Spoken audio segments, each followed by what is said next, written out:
Welcome back to the Happy Medium Fit podcast. I'm your host, Taylor. Today we're going to talk about how I didn't think that I had a drinking problem until I quit drinking.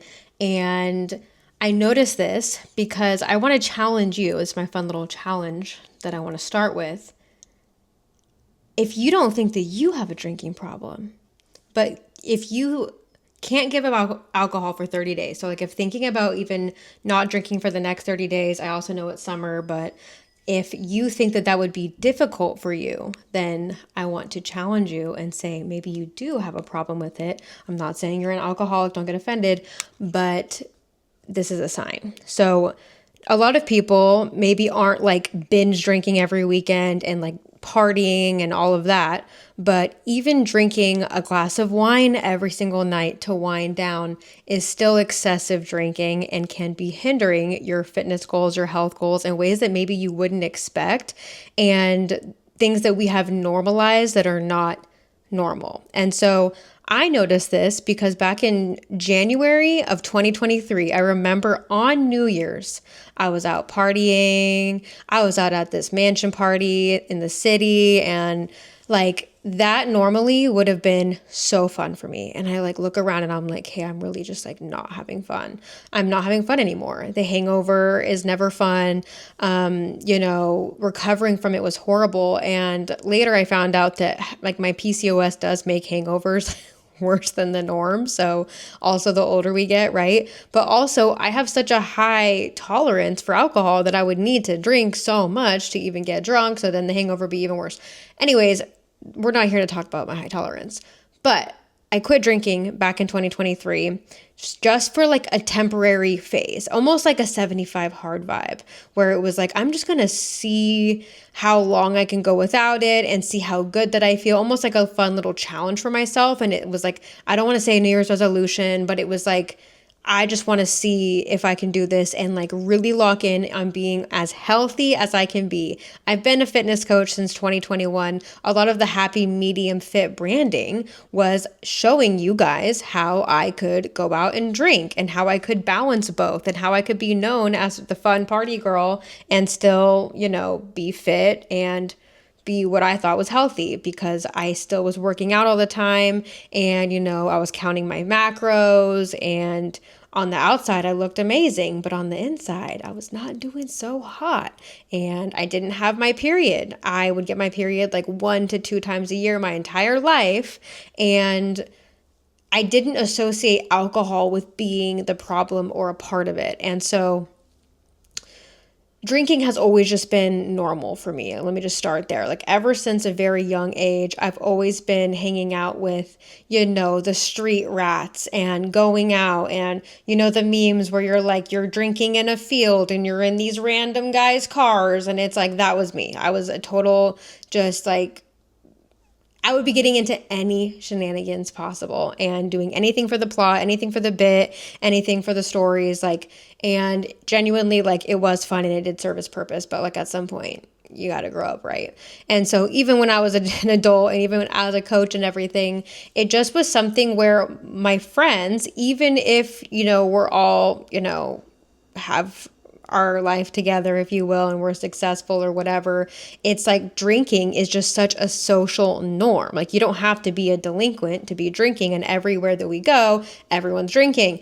And so it just becomes habitual to where now you're just drinking because of happy hour. And then if you're not drinking, everyone's like, well, why aren't you drinking? Here, have a drink, just one drink. And it's like, that also used to be me. I used to be the one peer pressuring people. And so it's just funny when you're the one peer pressuring and then later you quit and you're on the other end of the peer pressure. It doesn't feel so good. But once again, it's just normal, right? Like you're drinking on the weekend, you're drinking because it's the weekend, not even because it's like an event or because you're anywhere, but it's like, even if you're going to, I don't even know, like football games or whatever, like the culture is to just drink. You're having a pool party, we're drinking. It's like, I didn't realize that it was affecting me so much and that it was actually kind of not purposely becoming my coping mechanism for when I was having a stressful day or to help me through social anxiety, when I was going to places and parties or events that I didn't want to go to, I would be like, it's fine after I have a couple drinks, like I'll warm up and I'll want to be there. But like in hindsight, if I wasn't drinking there, I would have not been having fun. And then those are now things, and those are people I don't hang out with anymore, but also like opportunities or like functions that I say no to now. And so if just side tangent, if you're needing alcohol to have fun, red flag. If you're only like going to have fun because you're drinking and it gets you out of your social anxiety, or if you wouldn't hang out with these people sober, also a red flag. So just things to think about. But when I quit, it wasn't for any of that. It was strictly just to help me lose weight. I just got done training for my half marathon. I had gained a bunch of weight because all of the running protocols that I was doing really messed up my nervous system and really blew my body up. Like, who would have thought you could gain weight running all the time? I was still strength training. I was still tracking my food. Like, my body was not vibing with it. And so just to balance out my hormones some more, I was like, hey, I'm just going to stop. And obviously things like my sleep got way better. And if you're sleeping better, then you're able to recover better. And if you're able to recover better, you're going to see better results. And so then also I realized my anxiety definitely got better. Like, I have always struggled with chronic anxiety and depression and all of these things, and drinking was kind of just exasperating that, and I didn't really know that that was kind of coinciding. And so little did I know, like, the longer and more that I would drink, it would just get me further and further away from my goals. And so once I stopped doing it, of course, once again, you kind of can look back at it. Like, when you're in the thick of it, you're living with this cloud over you that you don't even realize is a cloud over you until the cloud is gone, and then you can see clearly now, and you're like, oh, how was I living like that before? Like, it was so dysfunctional. My body started obviously responding better to my workouts and my nutrition protocols, and my cycle started regulating due to my stress regulating and all of this stuff. And so I realized sometimes I do still want to drink, and I'm not like sober. Let me also say that, like, I still drink on special occasions. But it wasn't necessarily like the alcohol that I miss so much, but like obviously what the alcohol did for me, right? So then you're kind of forced to do the internal reflection of, like, once again, like social anxiety. It's like, well, I probably shouldn't be in rooms where I'm having social anxiety, and I should probably just be hanging out with people who wouldn't give me social anxiety. Or once again, like stress and coping mechanism and all of these things. So then I had to look at other things outside of drinking to be that coping mechanism to help regulate my emotions and my stress. And a lot of people even turn to food in this way, right? And so it's like, food is difficult. Another tangent we're not going to talk about today, because it's like you need food to live. So it's like having a healthy relationship with food is very important, but we don't need alcohol to live. And so it was letting it go that made me realize that, like, I had a problem with it, essentially. And it eventually made me not even want to start drinking again, which is why now I only drink on special occasions. Like, I literally used to drink every single weekend, like a lot.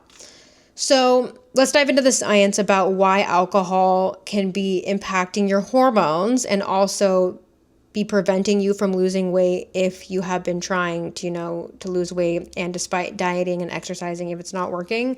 And so the first thing I want to talk about is the stress hormone cortisol. I'm not the cortisol police. I feel like that is very trendy trigger word. A lot of people are not talking about it properly. Also, cortisol is not bad by default. It serves a purpose within our body, but when we have excess cortisol, then that's a problem. And so alcohol spikes cortisol. So if you already have elevated cortisol because of your PCOS or hormone imbalances like me, most women who have PCOS have elevated cortisol, and then drinking just makes it even higher. So once again, you're drinking because you want to wind down at the end of the night or de-stress in social settings, but it's actually quite literally chemically doing the opposite to your body, and you're not realizing that. When it comes to estrogen, Alcohol also raises your estrogen levels. Once again, estrogen is not bad. We just don't want to have too little or too much of it, because then it goes down a cycle of, bloating, mood swings, also can make your cycle irregular, things like that. Insulin resistance. So alcohol crashes your blood sugar and then also spikes it up. So this also makes you have cravings. It also makes your body actually store body fat. And so like the stubborn belly fat, which I hate even saying belly fat, but that's what insulin resistance does. It actually makes your body retain it. And once again, if you already have PCOS, your insulin resistance is probably already messed up, and then now you're just making it worse. So then in turn, like I said, sleep. Sleep is like the number one, like if you can do anything to help yourself, it is sleep. And alcohol destroys your sleep quality for multiple reasons. Anytime that I'm drinking, now that I have my Oura ring, it's like it takes me days to recover.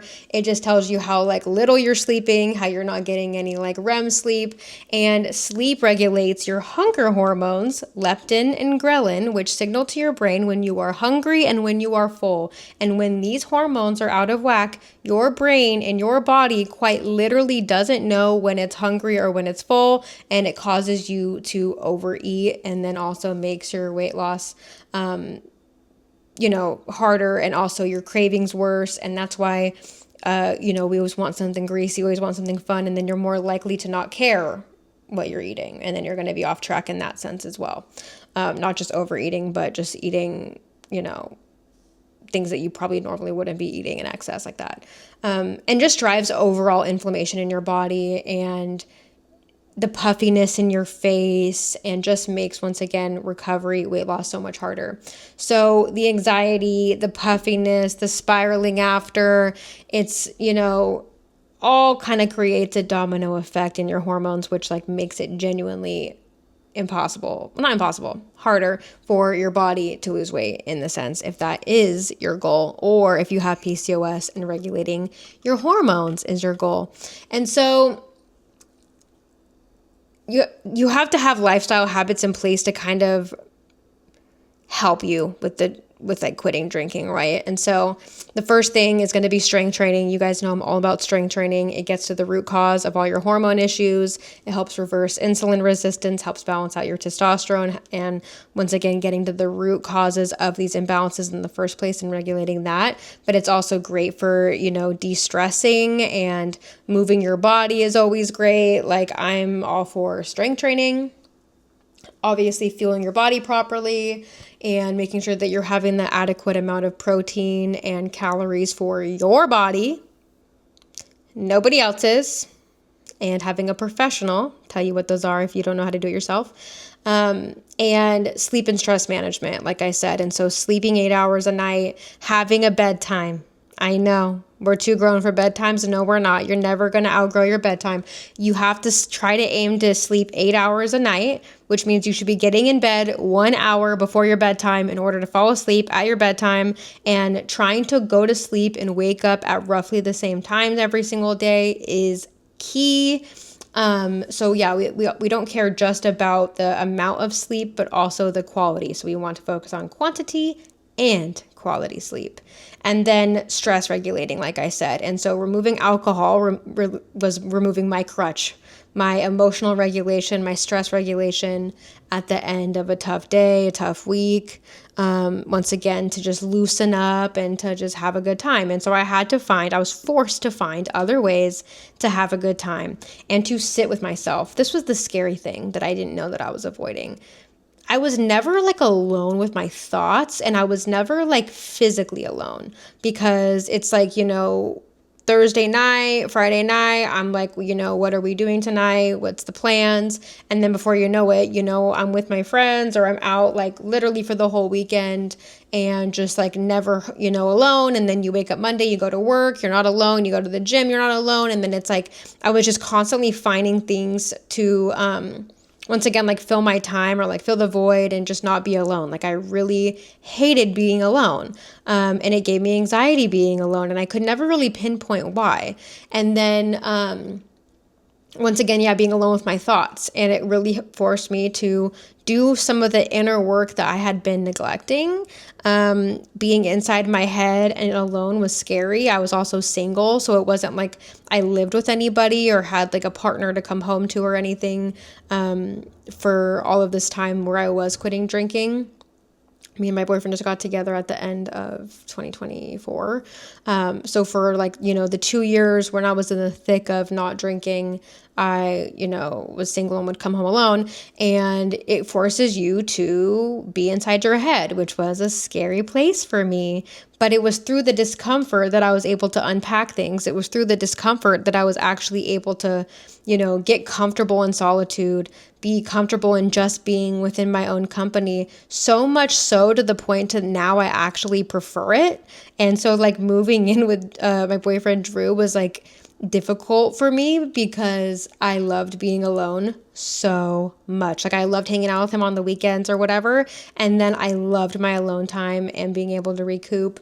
And obviously we still practice that within our own household and things, but like I genuinely would like prefer my own company, and I was able to, find joy in just doing things by myself, taking myself out, or just being a homebody and being a little grandma cozied up and like finding little activities that I could do at home. And like I genuinely learned to love myself for the first time in my entire life.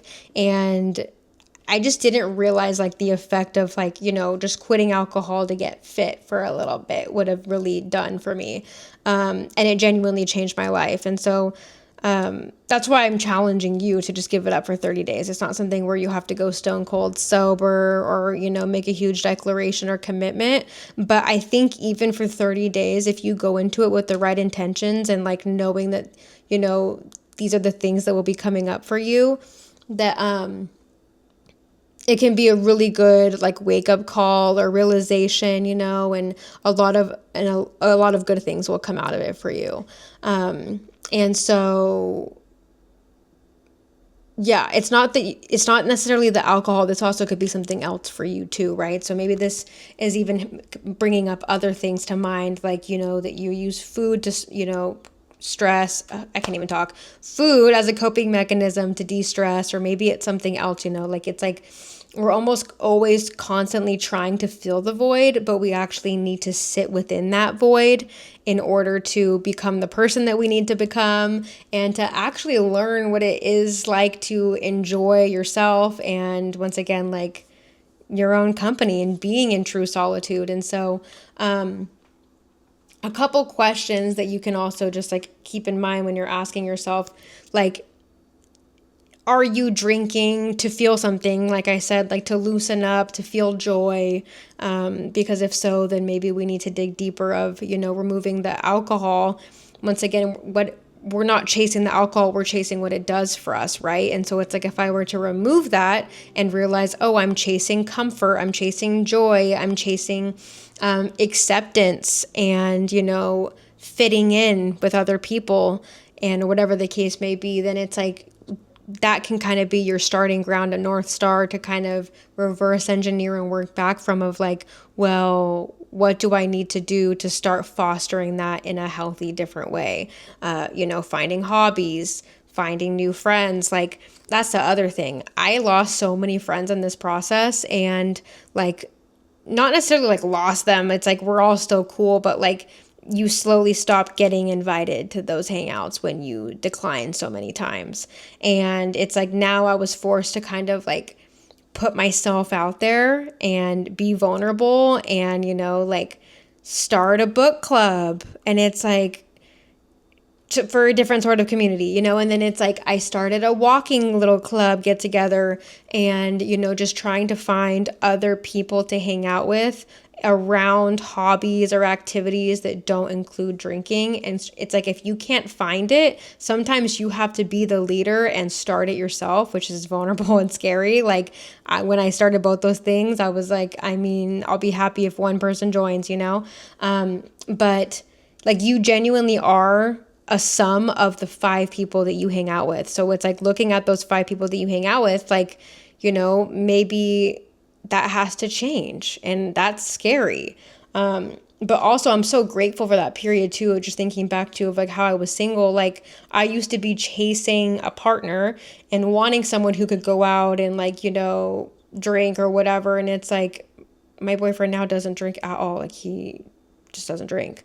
And it allows you to attract maybe a partner that you wouldn't have normally even attracted, or, whatever the case may be. But I just know that it also can be so hard, especially if you're in like a family that is drinking and like, peer pressures you to drink. Or once again, if you're known as the party fun friend and out of nowhere you're not drinking, people are like, what the hell? Like it's hard to become a different person, like if you're doing it long term, like I said. But once again, find your happy medium with it. I'm not telling you what to do, but it's like, it just gets you like thinking, like, do I even have maybe like my party friends and then maybe my non-party friends where we can go do other things, And so, just thinking about that. Would you be comfortable in, the social setting with these people if you weren't drinking or whatever the case may be? Like, am I using it as a crutch? And so just sitting with that today, I think will be helpful for you. And then, like I said, do the 30-day challenge and see what comes up for you. And yeah, I would love to hear anything that comes up for you too, like any breakthroughs or realizations that you learn about yourself. If you have any questions or anything, or just want like to talk to someone about it, I'm here for you. I didn't have anyone really to talk about it with. And so I know how hard it is, or like weird it is, or awkward or embarrassing. And like, it doesn't have to be embarrassing. And yeah, I got you and I'm here for you. But I think that's all I wanted to say. So I'll leave it there. 30 days, no drinking. Let me know how it goes. Love ya.